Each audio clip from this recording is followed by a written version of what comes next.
Assalamualaikum warahmatullahi wabarakatuh. Perkenalkan, nama saya Tasya Nuzul Fitri. Di sini saya akan menjelaskan tentang penelitian kuantitatif yang dipaparkan oleh Dr. Nita Guel dalam artikelnya yang berjudul Quantitative Research Methods Introduction. Apa sih penelitian kuantitatif itu? Metode penelitian kuantitatif sudah cukup lama digunakan sebagai metode penelitian. Metode ini bersifat konkret, objektif, terukur, dan sistematis. Dengan metode ini pula akan membuat peneliti lebih kritis dalam memeriksa bukti-bukti yang ada, ataupun peneliti dapat membuat kesimpulan dari prediksi valid yang telah ada dengan hasil penelitian yang didapat. Seperti yang telah dijelaskan pada slide sebelumnya, bahwa penelitian kuantitatif menggunakan teknik numerik dan statistik. Berikut ini adalah contoh dari penelitian kuantitatif.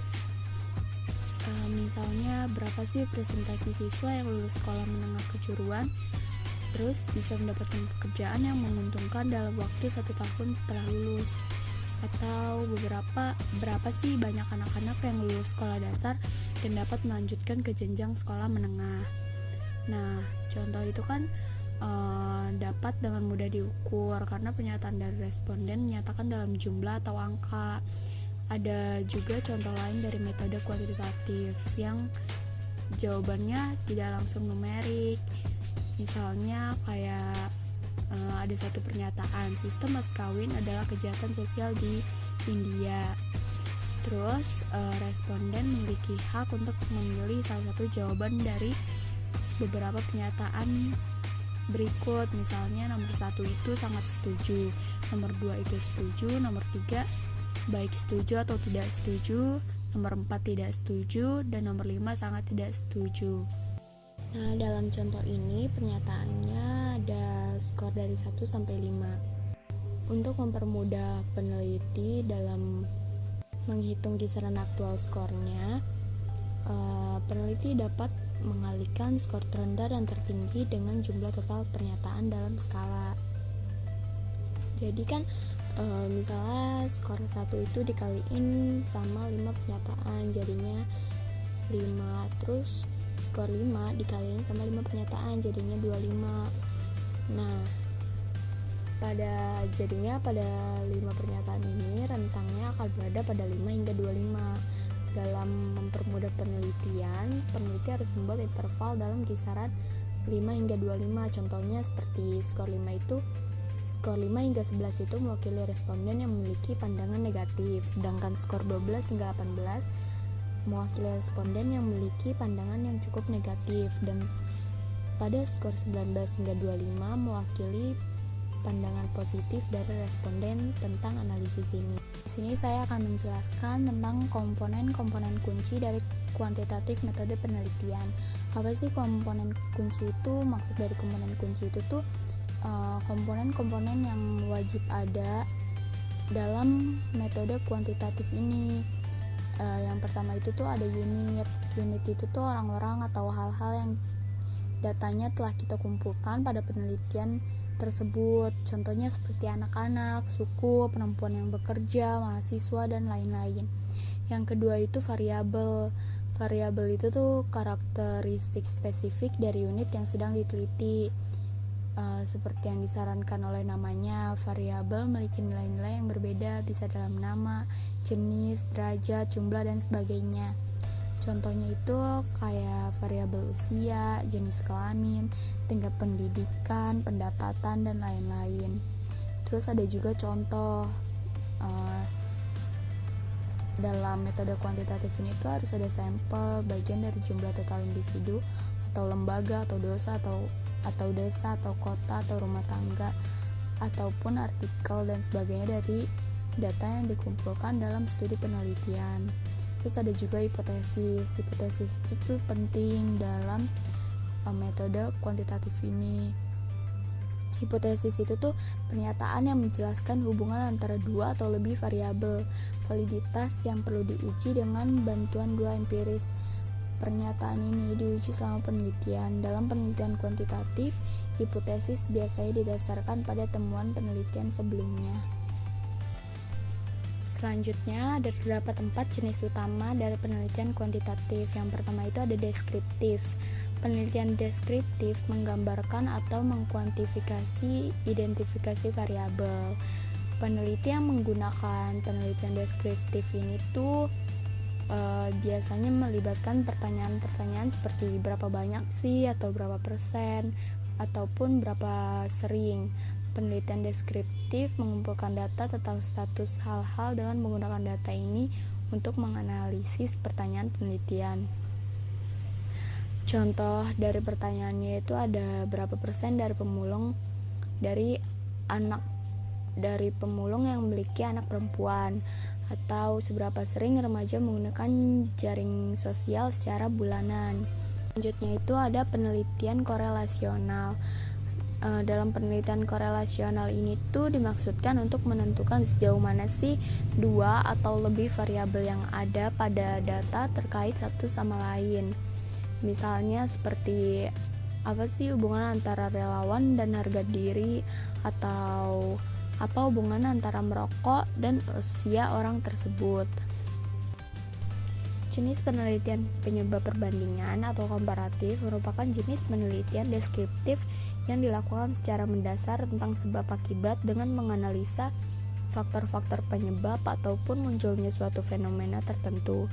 Penelitian ini akan semakin sulit jika kemungkinan hubungannya semakin banyak. Contohnya seperti pengaruh pendidikan prasekolah pada sekolah dasar, atau efek dari merokok pada kanker paru-paru, ataupun pengaruh tingkat pendidikan terhadap pendapatan, dan contoh-contoh lainnya.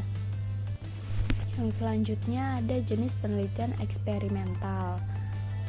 Penelitian eksperimental adalah menyelidiki ada atau tidaknya hubungan sebab akibat, serta seberapa besar hubungan sebab akibat tersebut dengan cara memberikan perlakuan-perlakuan pada beberapa kelompok eksperimental dan penyelidikan kontrol untuk perbandingan. Contohnya seperti pengaruh pengajaran di kelas dan mengajar satu-satu dinilai akademik anak-anak, atau efek dari obat baru pada pasien HIV positif. Metode penelitian kuantitatif tentunya banyak memiliki keuntungan serta keterbatasan. Di sini saya akan menyebutkan keuntungan kuantitatif metode penelitian. Yang pertama itu, keuntungan terbesar dari jenis penelitian adalah kemampuannya untuk menghasilkan data kuantitatif yang tepat. Terus yang kedua, dapat menghasilkan hasil yang menentukan tingkat kepastian atau probabilitas hasilnya.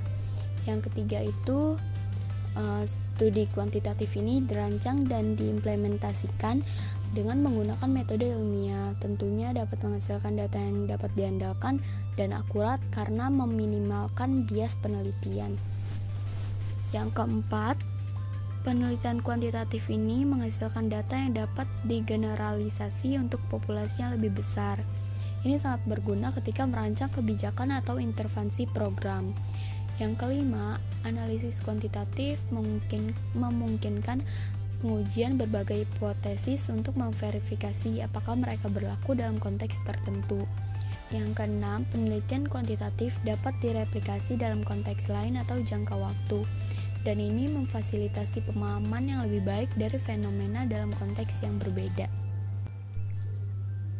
Yang ketujuh, analisa data dapat dengan mudah dilakukan dengan menggunakan perangkat lunak statistik, sehingga dapat mempersingkat waktu.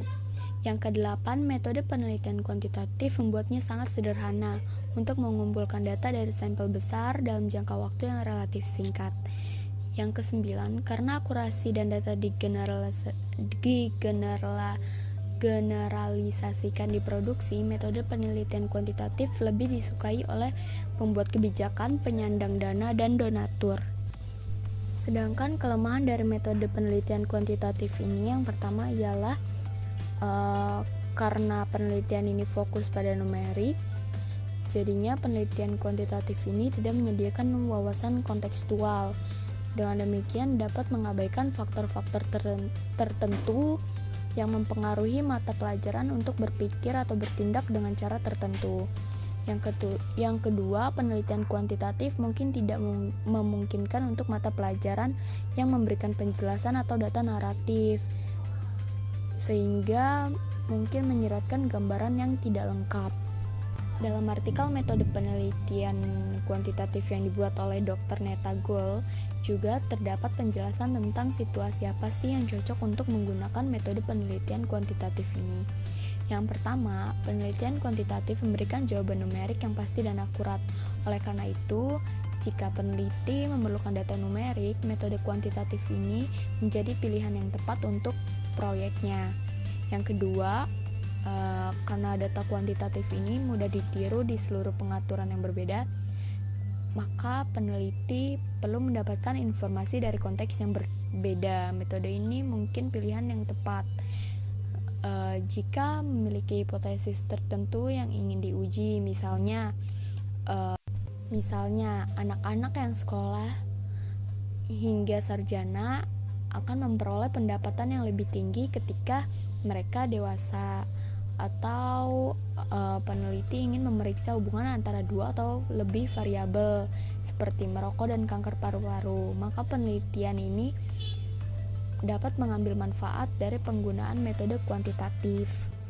Nah, data kuantitatif ini kan juga digeneralisasikan ke populasi yang besar. Maka, jika penelitiannya digunakan untuk kebijakan desain atau intervensi pada kelompok-kelompok yang besar, maka studi kuantitatif ini mungkin jadi pilihan yang tepat untuk proyek yang dipakai dalam penelitian. Oleh karena itu, metode penelitian kuantitatif sangat berguna ketika peneliti membutuhkan data yang numerik atau hasil yang dapat digeneralisasi untuk populasi yang lebih besar. Di sini saya akan menjawab pertanyaan dari Awalia. Pertanyaannya yaitu, apa bedanya jenis penelitian korelasi dengan jenis penelitian komparatif? Metode penelitian komparatif dilakukan selama mungkin dengan melakukan pengumpulan data, sehingga hasilnya dapat dianalisa secara statistik untuk menemukan suatu perbedaan variabel yang sedang diteliti. Sedangkan metode korelasi dilakukan untuk membandingkan persamaan atau perbedaan berdasarkan kerangka yang sudah ada, sehingga dapat disimpulkan dengan jelas. Sekian presentasi dari saya, kurang lebihnya mohon maaf. Wassalamualaikum warahmatullahi wabarakatuh.